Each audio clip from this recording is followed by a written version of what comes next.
Bismillahirrahmanirrahim. Assalamualaikum warahmatullahi wabarakatuh. Perkenalkan, nama saya Risma Rizkia. Saya mahasiswa semester 2, Prodi Pendidikan Bahasa dan Sastra Indonesia. Baiklah, di sini saya akan menceritakan sedikit tentang sastra klasik yang ada di Kalimantan Barat. Baiklah, langsung saja kepada pokok pembahasan kita. Di sini saya akan menceritakan cerita rakyat yang pertama tentang yang berjudul Buaya Kuning di Mempawah. Pada zaman dahulu kala, di sebuah kerajaan Bangku Raja, negeri Mempawah Tua, bertatalah seorang raja yang bernama Pati Nyi Bangkang, dipilih gelar oleh rakyatnya sebagai Raja Kudong, karena raja ini memiliki cacat fisik di jari tengahnya. Meskipun cacat, tetapi Raja Kudong ini sangat terampil dalam menyebar jala, guna menangkap ikan dan udang yang merupakan kegemaran sehari-harinya. Sang raja telah berusaha untuk mengobati cacat fisiknya, sampai saat ini belum bisa disembuhkan. Pada suatu ketika, dia bersumpah kepada dirinya sendiri dan seluruh rakyatnya bahwa siapapun yang dapat mengobati cacat fisiknya ini, jika dia seorang laki-laki, akan dijadikan saudara kandungnya, dan jika dia seorang perempuan, akan dijadikan seorang istrinya. Walaupun sebelumnya Raja Kudong ini telah memiliki istri bernama Berkelim dan seorang anak laki-laki. Pada suatu hari, sang raja pergi ke Sungai Mempawah untuk menjala ikan dan udang. Dan jala itu ditarik oleh seorang putri di dasar laut yang bernama Putri Banyumustari. Dan putri itu bisa menyembuhkan raja dengan syarat harus menikahi Putri Banyumustari. Dan raja tak akan mengingkari janji yang telah diucapkan. Menikahlah Raja Kudong dan Putri Banyumustari sampai memiliki anak, dan beberapa tahun berlalu timbullah rasa rindu raja kepada keluarga dan negerinya, dan dia ingin kembali kepada kerajaannya Bangku Rajang dan memimpin kerajaan seperti sebelumnya.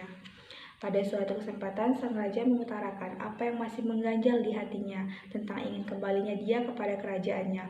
Istri sangat sedih dan ia tak akan bisa untuk mengikuti raja kembali ke kerajaannya.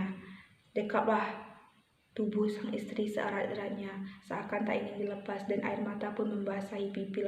Lalu sang raja bertanya, "Bagaimana jika nanti aku merindukanmu dan anak-anak kita?"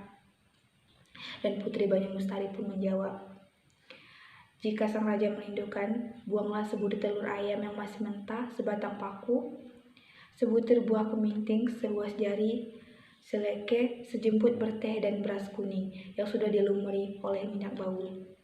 Dan buanglah semua benda itu di dalam air Sungai Mempawah.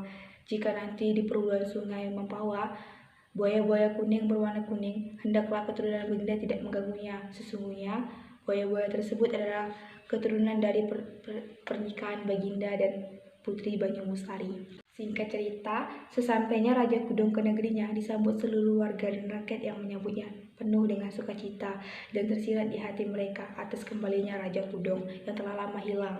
Dan raja mulai kembali memimpin kerajaannya, dan beberapa tahun kemudian di kerajaannya timbullah rasa rindu Raja Kudong kepada istri dan anak-anaknya di kerajaan dasar sungai. Dan dipersiapkanlah semua alat-alat yang akan dibawa ke Sungai Mempawah. Setelah semua persyaratan dibuang dengan cara perlahan dengan penuh kesopanan oleh Raja Kudong ke air Sungai Mempawah, tak lama kemudian timbullah beberapa ekor buaya yang berwarna kuning. Buaya-buaya itu mendekati raja seolah menaruh rasa rindu yang sama pada paduka. Baiklah, di sini saya akan melanjutkan cerita saya yang kedua tentang cerita mitos tidak boleh duduk di atas bantal. Dahulu ada seorang anak yang setiap harinya bermain di rumah neneknya, karena anak tersebut ditinggal oleh ayah dan ibunya bekerja di sawah dari pagi hingga petang. Anak tersebut dititipkan ke rumah neneknya, dari mulai mengurus sekolah, makan, minumnya, semuanya dibantu oleh sang nenek.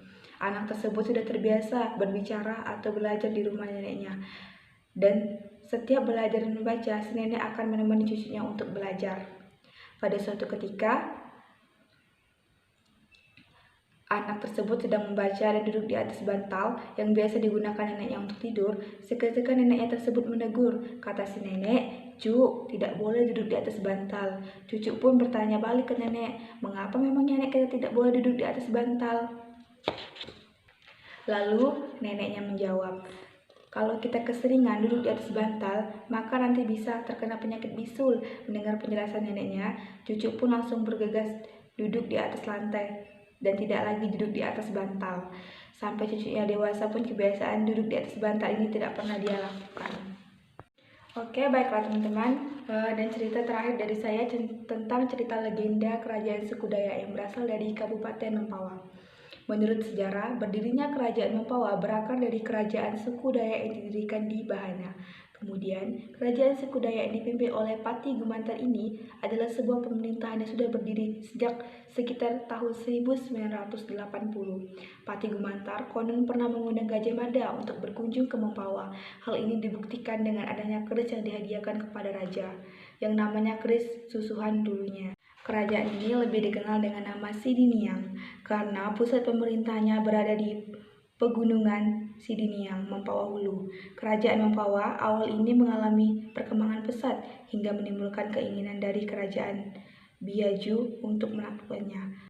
Ambisi kerajaan Biaju itu memecahkan perang antara Mempawah dan Biaju yang menewaskan Pati Gumantar. Sepeninggalan Pati Gumantar, kekuasaannya jatuh ke tangan anaknya yang bernama Pati Nyabangka, di mana Mempawah mengalami kemerosotan dan tidak terdengar lagi.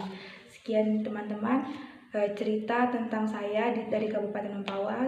Saya mohon maaf apabila ada salah kata dalam penyampaian saya. Saya akhiri, wabillahi taufik wal hidayah. Wassalamualaikum warahmatullahi wabarakatuh.